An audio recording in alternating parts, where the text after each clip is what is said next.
फिर से आपका अपना YouTube channel study and video में आपका स्वागत है। आज हम इस वीडियो में बात करने वाले हैं सबसे बेहतरीन ट्रेड या फिर कोर्स कह ले जो कि कारपेंटर का है। आप सभी को बेहतर पता होगा कारपेंटर के बारे में। तो इस वीडियो में जो है हम थोड़ी बहुत इंट्रोडक्शन कारपेंटर के बारे में बात करेंगे और क्या क्या एलिजिबिलिटी होती है और भी कई सारे प्रोसेस के बारे में।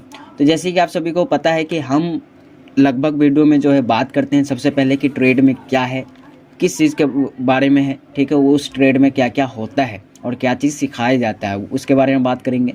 दूसरा जो हम बात करेंगे कोर्स ड्यूरेशन के बारे में बात करेंगे। उसके बाद क्वालिफ़िकेशन या फिर जिसे आप एलिजिबिलिटी कहते हैं कि क्या होता है एलिजिबिलिटी इसमें एडमिशन लेने के लिए। चौथा पॉइंट फ़ीस क्या होती है, अगर एडमिशन ले लेते हैं तो आपको जो है फ़ीस कितनी पे करनी होती है, ठीक है। और उसके बाद जो है जॉब अपॉर्चुनिटी, यानी कि अगर हम कंप्लीट कर लेते हैं ये कोर्स तो हमें क्या क्या अवसर मिलता है, कहाँ कहाँ हम काम कर सकते हैं, यानी कि जॉब अपॉर्चुनिटी क्या है, ठीक है।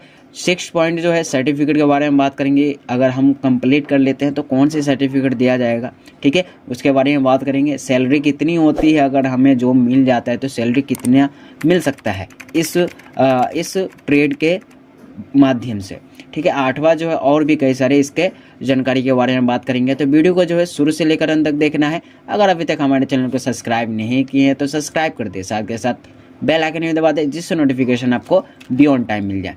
तो वीडियो को शुरू करते हैं।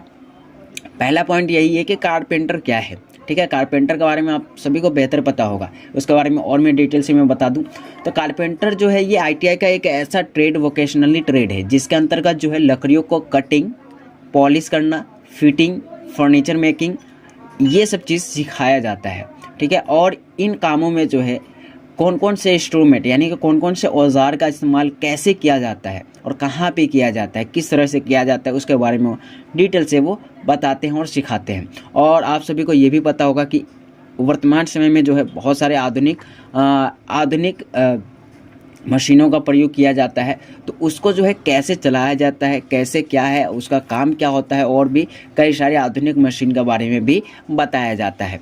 ट्रेडिशनल तो बहुत सारे थे, उसमें बहुत सारे मेहनत लगते थे, तो उसके बारे में हमें तो उतना सभी को नॉलेज होता है कैसे क्या है। लेकिन हमें जो है आधुनिक मशीन के बारे में बात करें तो उसको जो है सीखने का जो है, यानी कि स्किल डेवलपमेंट कराती है ये कोर्स, ठीक है। और बहुत सारे बड़ी बड़ी मशीन के बारे में जो है कैसा क्या काम होता है। लेज़र मशीन आप बेहतर जानते होंगे, उसको जो है कैसे चलाया जाता है, कैसे सॉफ्टवेयर उसमें इंस्टॉल किया जाता है, ये सारी चीज़ जो है आप कारपेंटर के अंतर्गत सीख सकते हैं, ठीक है। तो ये सबसे बेहतरीन कोर्स है उनके लिए जो कि 8वीं पास कर रखे हैं, तो वो जो है ये कोर्स कर सकते हैं। सबसे बेहतरीन कोर्स है और बहुत ही अच्छी है, ठीक है। तो जैसे कि आप सभी को पता है कि इंडिया में सैकड़ों ITI में जो है सभी अलग अलग तरह से जो है एडमिशन लिया जाता है। इसके बारे में हम बहुत डिटेल से बात करेंगे। तो आप सभी को पता है कि इसमें जो है कई बार जो है मेरिट बेस भी होता है, और कई बार डायरेक्ट प्राइवेट कॉलेज में जो है एडमिशन लिया जाता है, और कई बार जो है आपको 8वीं के बेस पे भी एडमिशन लिया जाता है इस कोर्स में, ठीक है। अगर आप चाहते हैं कि जल्दी से जल्दी आपको जो है मतलब कि स्किल डेवलपमेंट हो जाए और आप फाइनेंशियली जो है अच्छे कर सको, फैमिली को सपोर्ट कर सको, तो ये सबसे बेहतरीन कोर्स है। और वे इनके लिए भी बेहतरीन कोर्स बन जाता है जिन्होंने केवल 8वीं पास कर रखा है, ठीक है। तो ये कोर्स जो है सबसे बेहतरीन है। अगर आप करना चाहते हो तो सबसे अच्छी कोर्स है ये, ठीक है। अगर किसी को भी 1 या 2 साल के अंतर्गत जो है किसी भी काम को या फिर इंटर्नशिप स्किल्स की मदद से जो है बिजनेस भी अपना कर सकता है इसके माध्यम से। और जो है इसके बारे में और भी कई सारे NCVT SCVT के बारे में डिटेल से जानेंगे। तो ये तो आपका छोटा सा इंट्रोडक्शन हो गया कारपेंटर के बारे में कि क्या क्या चीज़ सिखाया जाता है, क्या क्या चीज़ करना होता है हमें, ठीक है। अब दूसरा जो पॉइंट था वो था कि कोर्स का ड्यूरेशन क्या होता है। तो कोर्स के ड्यूरेशन के बारे में बात करें तो इस कोर्स के ड्यूरेशन जो है लगभग 1 ईयर होता है, 1 साल कोर्स का ड्यूरेशन होता है। ज़्यादातर जो है इसमें प्रैक्टिकल पे ध्यान दिया जाता है, यानी कि आपको सिखाया जाता है प्रैक्टिकली, ठीक है। तो 1 साल के अंतर्गत जो है आपका प्रैक्टिकली और थ्योरी पे बहुत ही कम, क्योंकि इसमें जो है अधिकतर वर्ग जो है वो कम पढ़े लिखे होते हैं। 8वीं तक तो आपको पता ही होगा कि बहुत ही माध्यम वर्ग के आ जाते हैं, वो बहुत सारे कम, यानी कि बहुत कम पढ़े लिखे होते हैं। तो उनको जो है ज़्यादा थ्योरी पे ध्यान नहीं दिया जाता, उनको प्रैक्टिकल करवाया जाता है और सिखाया जाता है, ठीक है। तो ये सेमेस्टर वाइज भी होता है। और आप सभी को पता है कि इसमें जो है एडमिशन लेने का जो है 3-4 प्रोसेस है। पहला जो है 8वीं अगर आपने पास कर रखा है तो मेरिट बेस्ड निकल जाएगा, ठीक है। दूसरा जो है, अगर आप प्राइवेट से करना चाहते हैं तो वैसे भी डायरेक्ट भर्ती मिल जाता है प्राइवेट इंस्टीट्यूट में। और कई सारे जो है आप यानी कि एग्ज़ाम्स देने होते हैं, वैसे भी हो जाता है। एमसीक्यू टाइप्स क्वेश्चंस होते हैं, उसके माध्यम से भी ये ITI ट्रेड के अंतर्गत आता है, ठीक है। अब चौथा जो पॉइंट्स है वो है क्वालिफिकेशन या फिर एलिजिबिलिटी। एलिजिबिलिटी क्या है वो तो मैंने अभी बता ही दिया है। एलिजिबिलिटी जो है केवल जो है 8वीं पास, ये उनके लिए बेहतर कोर्स है जो कि 8वीं पास कर रखे हैं और कम पढ़े लिखे हैं, ये उनके लिए सबसे बेहतरीन कोर्स है। तो ये आपको बेहतर पता होगा, ठीक है। किसी भी स्टेट से आप पास आउट हो, चाहे आप दिल्ली से हो, CBSE बोर्ड से हो, किसी भी बोर्ड के माध्यम से आप ये कर सकते हैं। चौथा पॉइंट्स है फ़ीस के बारे में। फ़ीस के बारे में बात करें तो इसमें जो है लगभग बहुत ही कम फीस होता है। वैसे मैं बता देता हूँ, 1800 से लेकर 3000 के बीच में ही आपका ये इस कोर्स का फीस होता है। कम भी हो सकता है, ज़्यादा भी हो सकता है, लगभग मैं बता रहा हूँ ये, ठीक है। पांचवा जो है जॉब अपॉर्चुनिटी। बहुत सारे स्टूडेंट के अंदर जो है ये होता है कि मैंने ये कोर्स तो कर लिया, लेकिन हमें कहाँ कहाँ पे जॉब मिल सकती है, ठीक है। तो आप जो है ये 3 कैटेगरी में बांटा जा सकता है। पहला है गवर्नमेंट या फिर सेंट्रल स्टेट के अंतर्गत आ जाता है, प्राइवेट कंपनियां आ जाती है और सेल्फ एम्प्लॉयड आ जाता है। गवर्नमेंट के बात करें तो इसमें जो है इंडियन रेलवे जो है बहुत सारे वैकेंसीज निकालते हैं, उनके आप एग्ज़ाम्स देके जो है डायरेक्ट भर्ती ले सकते हैं इसमें। और ICF में भी आप ले सकते हैं, इंटीग्रेटेड कोच फैक्ट्री में ले सकते हैं, और NLC में भी ले सकते हैं। ये जो है प्राइवेट लिमिटेड कंपनी होती है। नेवेली लिग्नेटेड कॉरपोरेशन प्राइवेट लिमिटेड होती है, लिमिटेड भी होती है, ठीक है। हॉस्पिटल्स में भी आप देखेंगे तो बेड का जो है उसमें जो लक्कर वगैरह का गवर्नमेंट भी होता है, प्राइवेट भी होता है, आप वहाँ पे भी जाके काम कर सकते हैं। इलेक्ट्रिशियन में भी जैसे कि बोर्ड बनाना होता है तो आप बिजली विभाग में भी आप लग सकते हैं। और जैसे कि आप सभी को पता है चैन कॉर्पोरेशन होता है, ये एक ऐसी कॉर्पोरेशन है जिसके अंतर्गत जो है आप यहाँ पे भी आप एडमिशन यानी कि काम कर सकते हैं। वैकेंसी निकलती है तो आप इसमें अप्लाई कर सकते हैं, एलिजिबल हो जाते हैं। प्राइवेट कंपनी में बात करें तो आप कैसे भी सुपरवाइज़र के रूप में या फिर सीनियर वर्कर के रूप में या फिर स्किल्ड लेबर के रूप में आप यहाँ पे प्राइवेट कंपनियों में काम कर सकते हैं।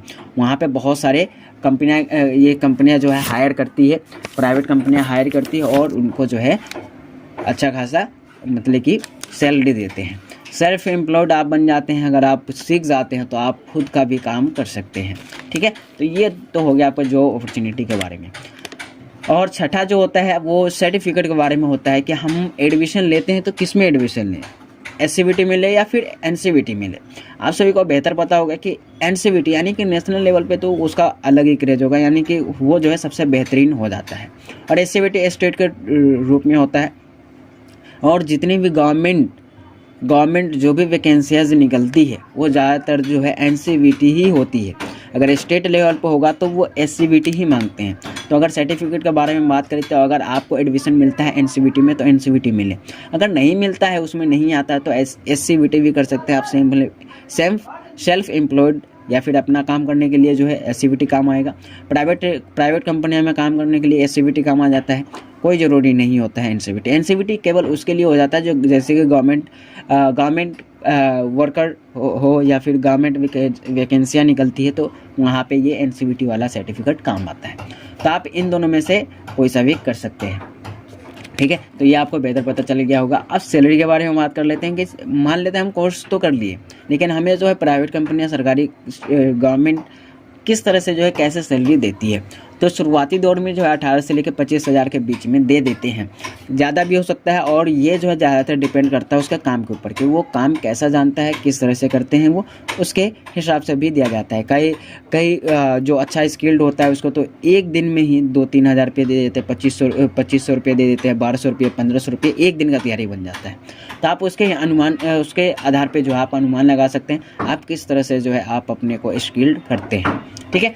पांचवा जो पॉइंट हो गया वो आपका हो गया कि अदर इन्फॉर्मेशन के बारे में बात करें तो इसमें जो है मैं सबसे पहले यही बताना चाहूँगा कि अगर आप इस कोर्स में एडमिशन लेते हैं तो आपको जो है NCVT वाले में ही लेना चाहिए, अगर मिलता है तो एडमिशन।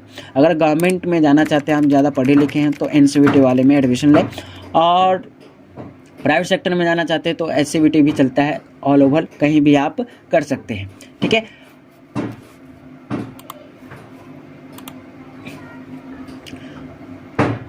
तो ये तो हो गया आपका NCVT SCVT के बारे में।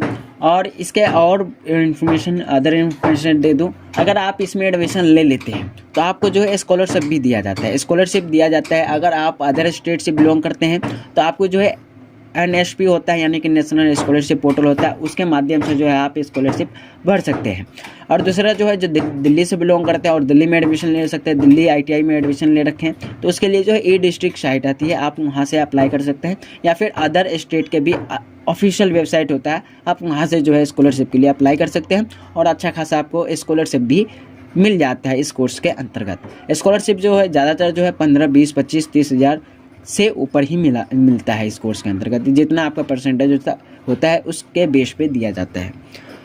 और दूसरा जो हो गया आपका एडमिशन आपको मैंने बता ही दिया है कि एडमिशन जो है मेरिट बेस, और प्राइवेट सेक्टर में जाएंगे तो डायरेक्ट एडमिशन मिल जाता है, या फिर आपको क्या कहते हैं आप एग्ज़ाम्स भी दे सकते हैं, CBT होती है, ठीक है। उसके बाद जो कॉलेज आप दिल्ली कहीं भी आप SCBT में ले चाहे NCBT में ले, किसी में भी ले सकते हैं।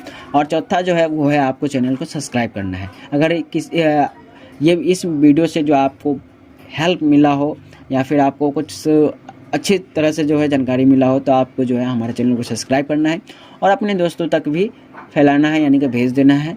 और बाकी मिलते हैं अगले वीडियो में, तब तक के लिए जय हिंद, जय भारत।